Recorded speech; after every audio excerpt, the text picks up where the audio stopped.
यवतमाळ जिल्ह्यामध्ये सरासरीपेक्षा जास्त पाऊस झाल्यामुळे शेतकऱ्यांचं शेतीचं मोठ्या प्रमाणात नुकसान झालं आहे। अशात शेतकरी मदतीसाठी आक्रोश करत आहे, मात्र शेतकऱ्यांचा आवाज सत्ताधारी आणि विरोधकांपर्यंत पोहोचत नाही का, असा प्रश्न या निमित्ताने उपस्थित होतोय।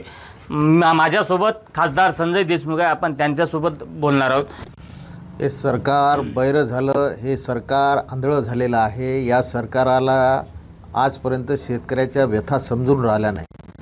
यवतमाळ जिल्ह्यामध्ये सरासरीपेक्षा जास्त पावसाचं प्रमाण या ठिकाणी यवतमाळ जिल्ह्यामध्ये झालं।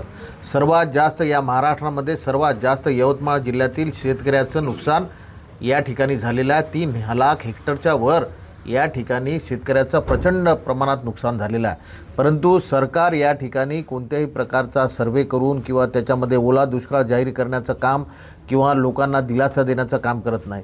12 तारखेला माननीय मुख्यमंत्री या ठिकाणी येऊन गेले आणि त्या ठिकाणी येऊन गेल्यानंतर आमच्या साम टीव्हीच्या आमच्या प्रतिनिधीचं मी मनापासून अभिनंदन करतो की शेतकऱ्याचा आक्रोश त्यांनी दाखवला। ज्यावेळेस मी हे आक्रोश माझ्या डोळ्यांनी टीव्हीमध्ये जेव्हा पाहिला तेव्हा अक्षरशः माझ्या डोळ्यात पाणी आलं की शेतकऱ्याचा आक्रोश किती आहे। शेतकरी रडायला लागलेला, शेतकरी स्वतःच्या अंगावर चिखल घेऊन राहिलेला, लोळून राहिलेला शेतामध्ये। एवढी प्रचंड विदारक परिस्थिती या ठिकाणी यवतमाळ जिल्ह्यामध्ये झालेली आहे। परंतु माननीय मुख्यमंत्री 12 तारखेला या ठिकाणी मुख्यमंत्री आले, त्यांनी घोषणा केल्या की शेतकऱ्याच्या पाठीमागे आम्ही खंबीरपणे उभं राहू, पण कोणत्याही प्रकारचं गंभीरपणे ते उभं राहिले नाही। हे 12 सप्टेंबरचा GR आहे आणि 13 सप्टेंबरला माननीय मुख्यमंत्री आले होते। याच्यामध्ये यवतमाळ आणि वाशिम जिल्ह्याचा थोडाफारही उल्लेख या ठिकाणी झालेला नाही। एवढं असंवेदनशील सरकार या ठिकाणी निर्माण झालेलं आहे।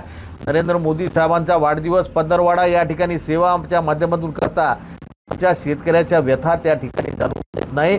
म्हणून या ठिकाणी आमच्या शेतकऱ्यांना सोबत घेऊन आमच्या मनगटात जोर आहे, आम्ही तीव्र विरोध करू। या ठिकाणी या जिल्ह्याच्या पालकमंत्र्याला आणि या ठिकाणच्या येणाऱ्या मंत्र्यांना सुद्धा आम्ही याचा जाब विचारणार आहोत की शेतकऱ्याचं प्रमाणापेक्षा जास्त पाऊस झाल्यामुळे ओला दुष्काळ का जाहीर होत नाही आणि आमच्या शेतकऱ्याला का मदत मिळत नाही। आम्ही प्रचंड सर्वसामान्य शेतकऱ्यांना सोबत घेऊन या ठिकाणी जिल्हाधिकारी कार्यालयावर वाशिम आणि यवतमाळमध्ये मोर्चा काढू आणि आमच्या सर्वसामान्य शेतकऱ्यांना या ठिकाणी दिलासा देण्याचं काम करण्याचा प्रयत्न या ठिकाणी आम्ही करू। नक्कीच आम्ही या संदर्भात शेतकऱ्यांना न्याय मिळवून देण्यासाठी शेतकऱ्यांच्या पाठीशी आहोत, सरकारला जाब विचारू, असं आश्वासन खासदार संजय देशमुख यांनी दिलं आहे। संजय राठोड, साम टीव्ही न्यूज, यवतमाळ।